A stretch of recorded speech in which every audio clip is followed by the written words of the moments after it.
My name is Jim McMillan. I'm the director of the Philadelphia Center for Gun Violence Reporting. The short films that you guys have produced, the idea of doing something like films and using the arts to kind of bring light to and hopefully help combat some of the gun violence in the city. Like, what are your thoughts on that and why did y'all come up with that approach? Credible Messenger Reporting Project pairs people who've been affected by gun violence in Philadelphia with journalists with a great deal more professional experience to leverage their combined authority to report on root causes and lived experience and possible solutions, but from the community perspective.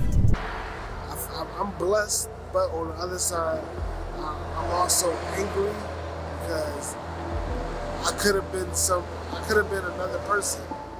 My life was altered with a bullet. My documentary was, they don't care about us, or do they? In the documentary you did, you followed the young man who was shot in the head. Samaj. You both were shot in the head at the age of 10 years old, and still had to deal with the aftermath. On the news, they followed him coming out the hospital. He had the same walk as me. He had the same scar as me. And I'm like, I have to meet this guy. I have to. When I first met Samaj, I broke down in tears because he had a hoodie like mine, hoodie like me. Like, you get shot in the head, you don't want the world to see your scars. And there are a lot of organizations around the city, around the country, working on helping people in various communities tell their own story rather than having a journalist who's not so familiar with them parachute in, tell the story, and leave. And I combined that idea with this idea of credible messengers in gun violence prevention. The idea that community violence prevention initiatives are sometimes employing people with lived experience, people who've been affected in the past as a co-victim, as a survivor of violence themselves. Here you will see 3 short interviews of 3 people that are co-victims of gun violence.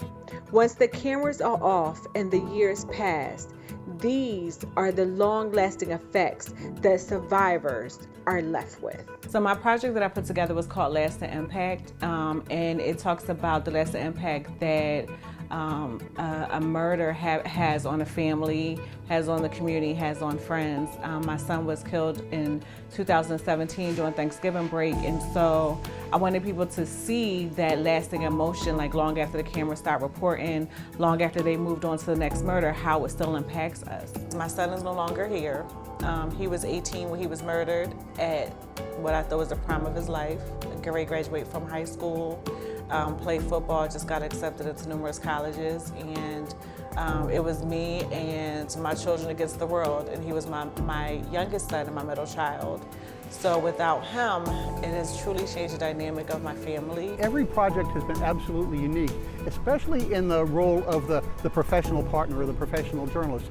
In some cases, they've simply been more like a trainer or maybe just an editor. In other cases, they've really become more like a partner, a mentor, a friend, and really helped the community partner, the community reporting partner, figure out what they needed to get the job done. With the Credible Messenger Project, that drew everybody's attention. I could speak for days, but that's not really detailed. They don't really listen to that. But if they saw it on the big screen, that was a big, impactful way. Even after the cameras are long off and years have passed, and I'm about to get emotional, is that people are still hurting. People are still broken, and people have to live with that person not being here for the rest of their life. We think that telling the story from the community perspective is more authoritative, closer to the truth, and can make a difference eventually. It's a few steps along in the process, but we think it can actually help prevent violence, and we hope to measure our impact and prove that in time. Having these spaces is just so needed, and it helps us not become desensitized with what's happening. In Philadelphia, people are not scared to die. They're not scared to go to jail. They don't need telling them they're going to jail or die, because that's an easy route. Being a survivor, that's the harder route.